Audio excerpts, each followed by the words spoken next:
from the Missouri School of Journalism. Welcome to Global Journalists. I'm Jason McClure. We've got a two-part show for you today. In a few minutes, we're going to turn to the Southeast Asian nation of Malaysia.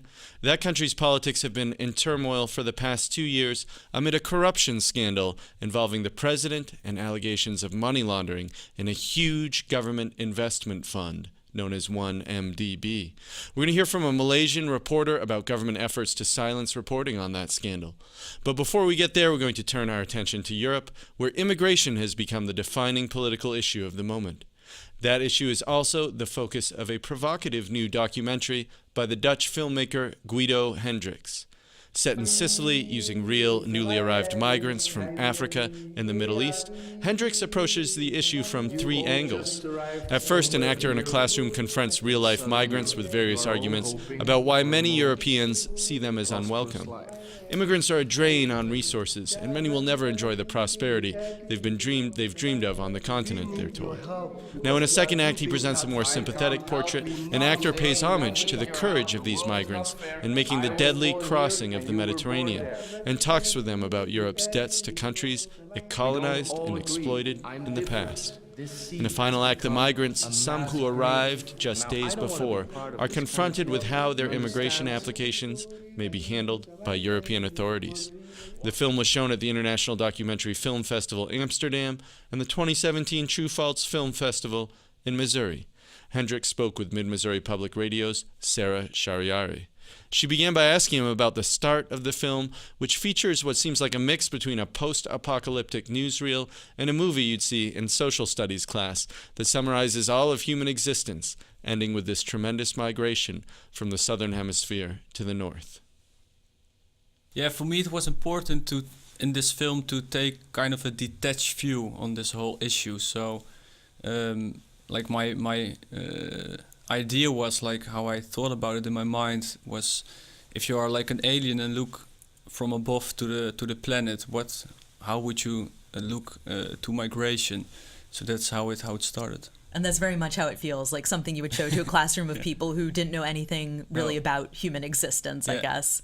Yeah, that's why I would come up with the North-South Divide. So like the Northerners and the Southerners, and how the Northerners move south and vice versa. Yeah.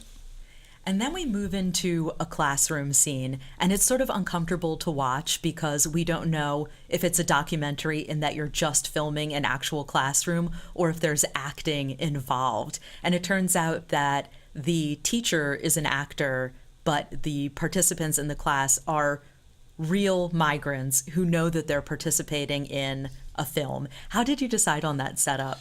Yeah, like the goal of this film was I wanted to make the existing power relation between Europeans and migrants feelable. And I stress the word feelable because that's why I chose this arena, and I also chose to choose an actor who has to represent these different forms of this power relation. So as you described previously, like the neoconservative nationalist, but also the more idealistic good mensch, you could say, and ending with a dispassionate bureaucrat, and to be able to show all these different power relationships, I felt the urge or also the necessity to use an actor, because normally, of course, in documentary or even in regular feature films, you always have development in an actor. But for this film, I regarded the actor more as an instrument who was more embracing a kind of theme, a thematic purpose, maybe like in the films of Peter Watkins, if you have heard of him. And it's uncomfortable because you have this actor telling these migrants, who are people who really just migrated and are now in Italy, that they're not wanted, that they're going to be a burden on society. And the migrants start to respond and sort of push back. Was that scripted, or was it just sort of spontaneous that they started to engage with the actor? Yeah, that was a spontaneous part. I mean, when it comes down to mixing fact and fiction, of course, the things the actor was saying, all the rhetorics, all the structure was scripted. But the reactions were spontaneous. The only thing that I said to them as a director is that they should interact, and how they would interact we didn't know, so that was kind of a surprise. And during, of course, the shooting period, we got some presents like you always get in documentary filmmaking, and it was a matter of unwrapping them.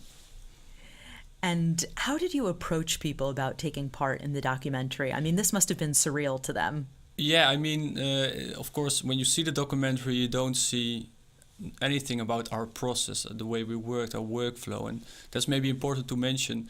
I mean, from the very first start, we first did a test shoot 1 year before. I visited this place about 5 times during research. And when we were really shooting the film, I had 2 other people on the team who were constantly addressing the migrants, working with them, explaining them why we were there, what our project was about. And when we had assembled a group for a class to set up, I also explained the goal of the film and that they were going to be confronted by an actor, and that this actor was representing a certain voice that is living in Europe and maybe also in the United States. So they knew it was an actor, they knew about the contract of the film, but that's maybe kind of a magical thing about filmmaking or documentary filmmaking, especially when you turn on the camera, they tend to forget it. They tend to forget these things we explained, which results in a lot of spontaneous reactions that are really close to their daily lives, I think. You'll come so massively over that you're going to be majority once. And I don't want that. I don't want any Muslims telling me what to do. I tell you something about the Muslims in Europe. On November 2015 in Paris, do you know Paris? It's the capital of France.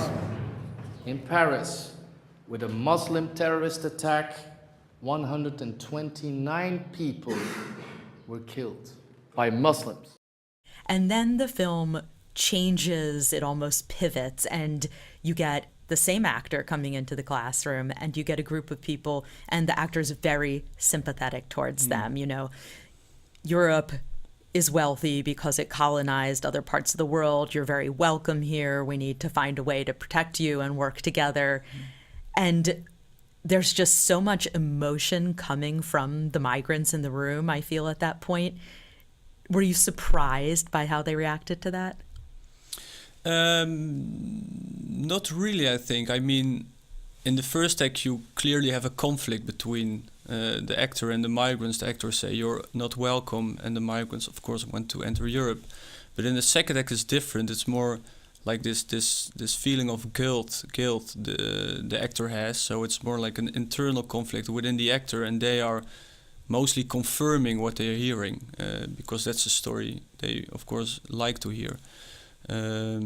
So that, I think that's what you're seeing, and but it's, I think it's important to stress out, because the most people who saw the film until now are mostly offended at the first act. But if we take a closer look at both the first and second act and compare them, then I would say, in essence, they are both doing exactly the same. Both acts are categorizing the migrants either as a threat or, on the other hand, as victims, and denying the complex structure of any human being like you and me with our sun and shadow side. And that's what I found like a little problematic while I was working on this film, and in the first 2 acts representing the dominant public discourse that's reigning around in Europe at this moment. That it's quite polarized, and it's really this way of categorizing people that's causing a lot of trouble, I would say. The third act is the actor portraying the sort of dispassionate state. You know, where do you come from? Is your country at war? Is your life immediately in danger? Why was it important for you to include that along with sort of these more passionate public discourses and points of view?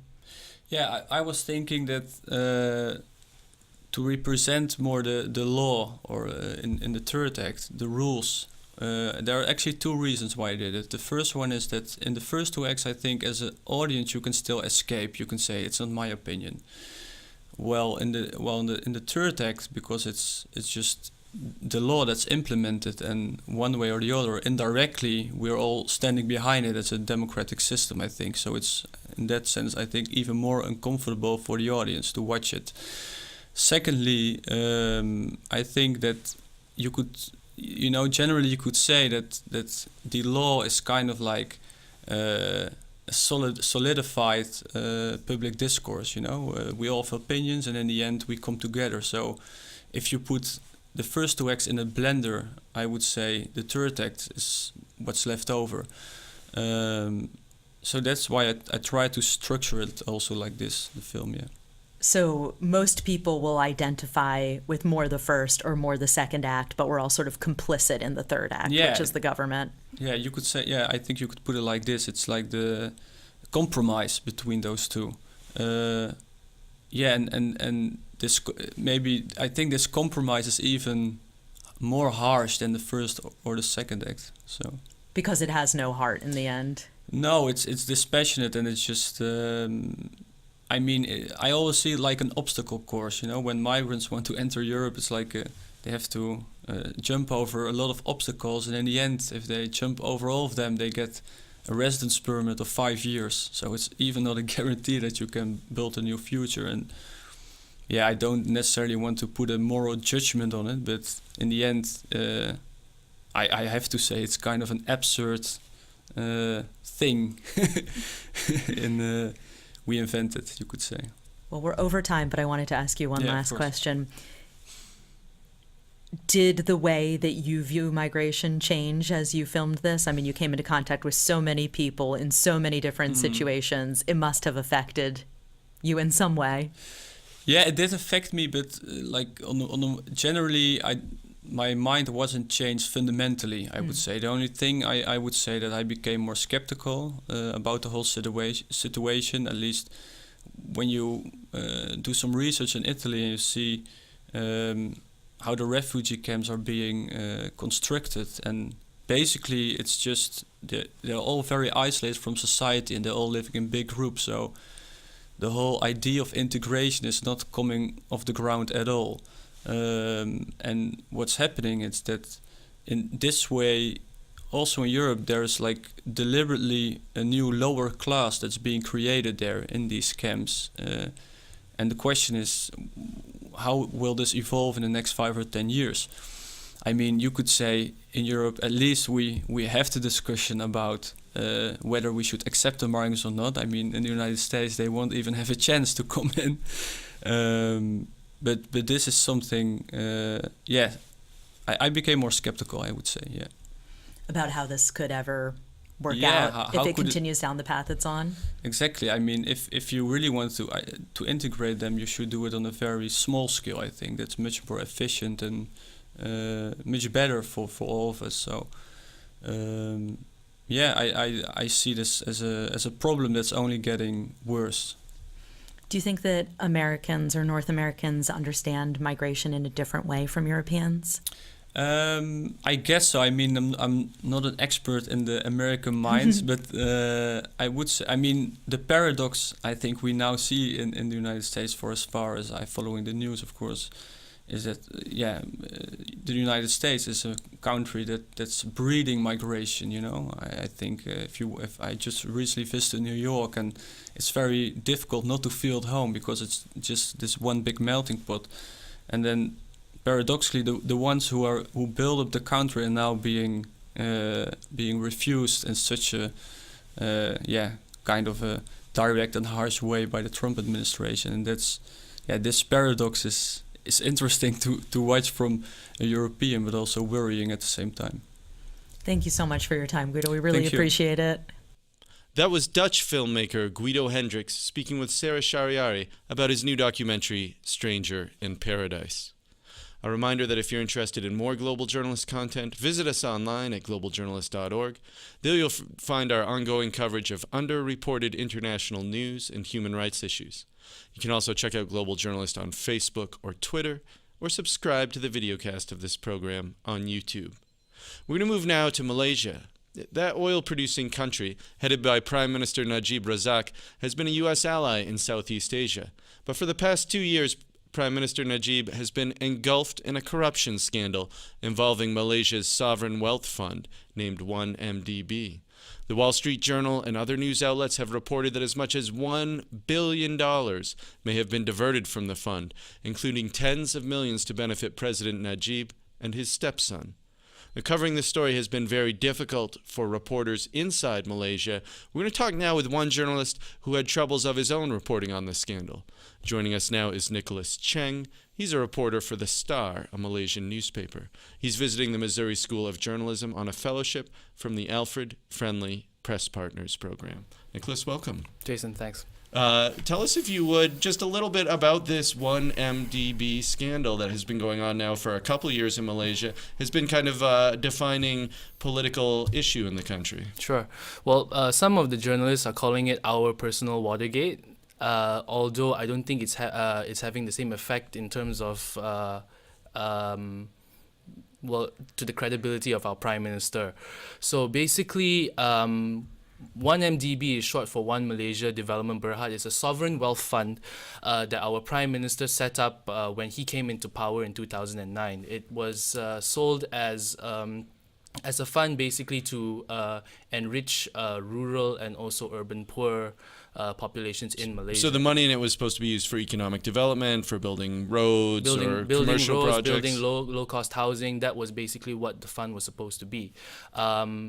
It's not the case, as it has been proven by reports by the Wall Street Journal and also local media reports like the Sarawak report, that money has been used not only to be funneled into a personal account that's been owned by the Prime Minister, but it's also been used to enrich his inner circle, like his stepson and also his wife, and also people that are related to or work closely with the Prime Minister and his inner circle. And what has been the basis of these reports? Is this something that's been well sourced, or has it been more on the level of allegation and rumor? Well, it started out as allegation and rumor because it came out on a whistleblower website called the Sarawak Report, which is run in London.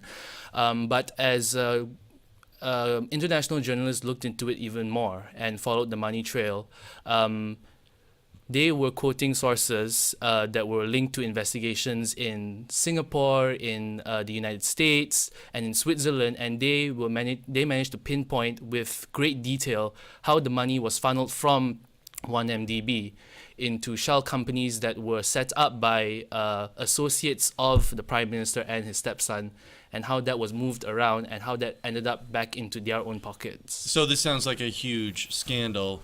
What has been the fallout for the Prime Minister as a result of this? Internationally, I think it has hurt his credibility, but locally, he is actually more popular than he has ever been among his voters.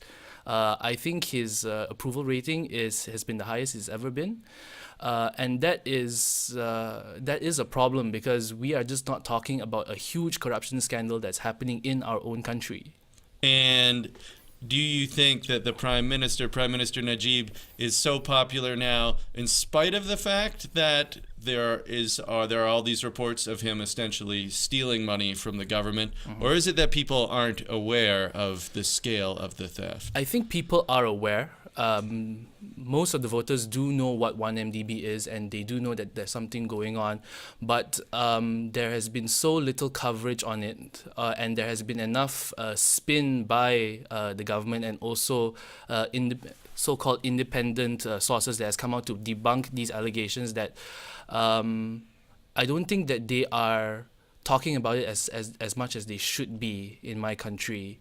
And it's probably because, number one, the journalists in Malaysia have not been able to be, they haven't been given the freedom to be able to report the way that the Wall Street Journal and the Sarawak Report has been writing on this scandal. So there isn't that much of a presence of 1MDB in a negative light in the Malaysian media, and that has an effect on the readers. Well, I understand that you yourself, you talk about some of the challenges for local media and reporting on this. You yourself, I understand, did a story about this 1MDB scandal back in 2015. What happened? What was the story? What happened to you? Well, it's nothing like a Wall Street Journal report or a Sarawak report. So basically, I was a crime journalist working with the Star at that time, and we received a tip that a public prosecutor with the Malaysian Anti-Corruption Commission, it's the agency that was investigating corruption allegations into 1MDB at the time. This was in 2015. So what we heard was that this prosecutor, who was in the middle of probably one of the biggest financial scandal investigations in our country's history, was given a letter of transfer out of his current job. So we wrote a story on that. We interviewed. So essentially, he was being fired. The guy who's leading the investigation into this scandal. Transferred out. He's being removed from his post. So we interviewed the prosecutor. We interviewed his boss. We got all the confirmations. We put it up, and then the next day, police officers came to my office and they wanted to speak with me and they wanted to know how we found out about this transfer. So it wasn't that they were upset that you, with the story in itself, they're upset that you found out about the story. They weren't questioning whether or not he was being removed. They wanted to know how we knew that he was being removed in the first place. So that was the first question they asked me, is like, who's your source? Who told you this? Who gave you the original tip? I can't Even tell though you. everything, no, this is what they want to know. Who gave you the original tip? That's Even though right. everything that you reported was factually Well, we correct. didn't name any unknown sources. Everyone that we spoke to are on the record. His boss was on the record. He was on the record. But they just want to know who gave us the first tip off. So I was detained. I was brought in for questioning. They wanted to know basically how did we find out, and we weren't the only people who reported on this. There were other alternate and internet portals that also wrote about this story, but we were the first ones they hit. And they also wanted to take a look at the computer that I was using to write that story that night that story was published.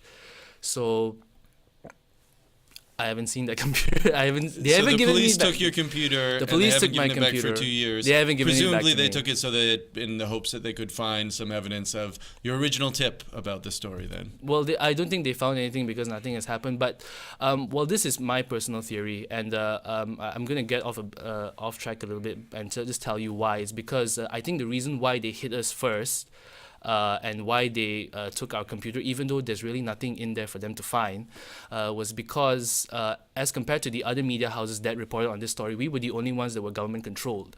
That was reporting okay, your on newspaper this. is owned by a wing of the ruling party. That's It right. is. It is owned by an ally of Prime Minister Najib's political coalition alliance, and they're one of the bigger political parties in the country. So we are owned by a party called MCA, and for the most part, my newspaper reports pro-government news, but there has been a shift.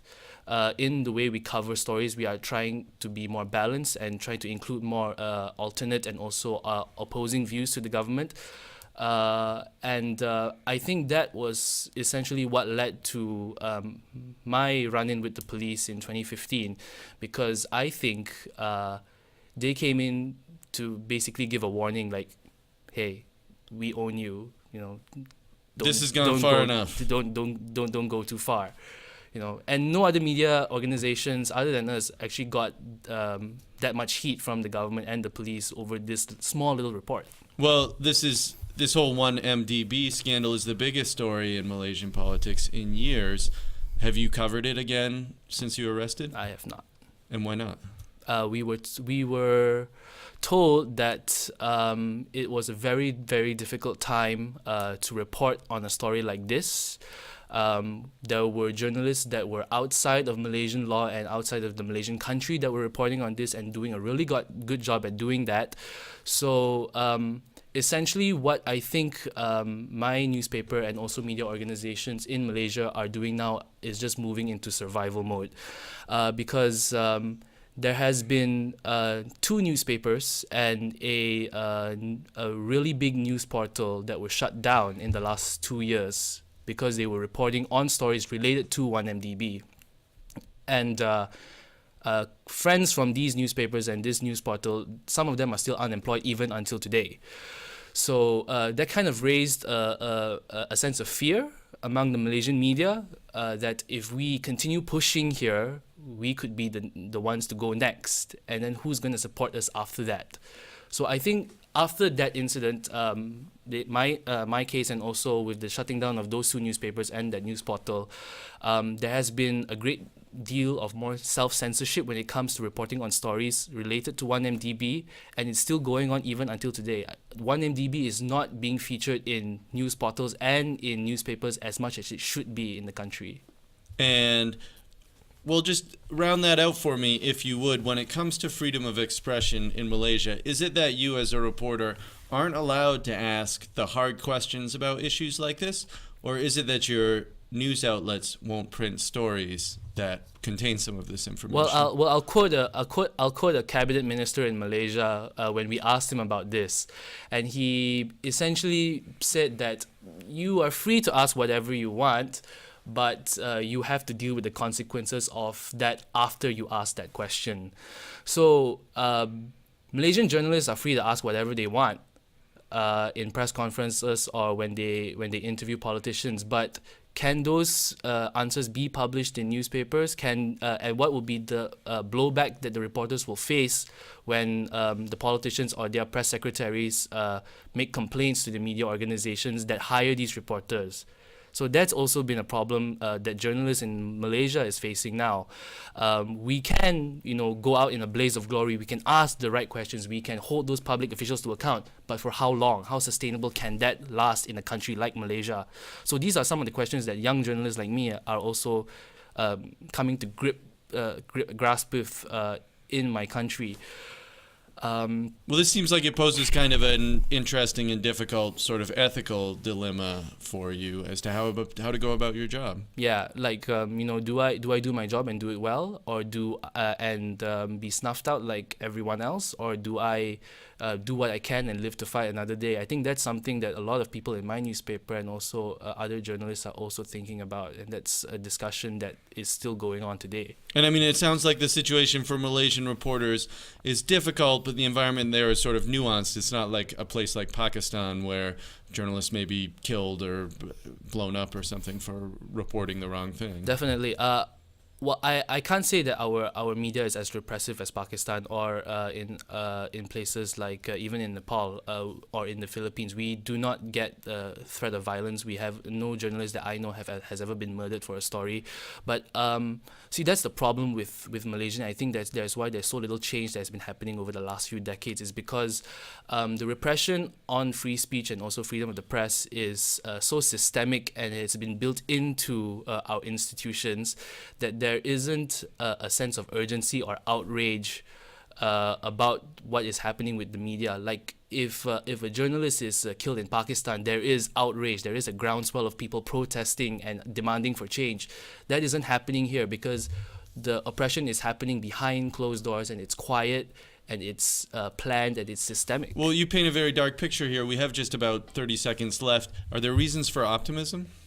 I believe there is. Like I said before, my newspaper is owned by a wing of the government, and we have in the last few years had a shift towards more liberal reporting. So that I think that is the future in the country as readers ask for more openness in our journalism and in our government.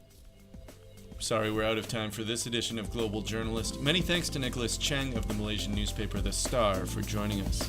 Our assistant producers this week are Tomas Orihuela and Dewey Sim, with supervising producer Rachel Foster Gimbel. Our visuals editor is Alyssa Blyle. Travis McMillan of the Reynolds Journalism Institute is our director, with assistance from Loel Thomas. For all of us at Global Journalist, I'm Jason McClure. Thanks for tuning in.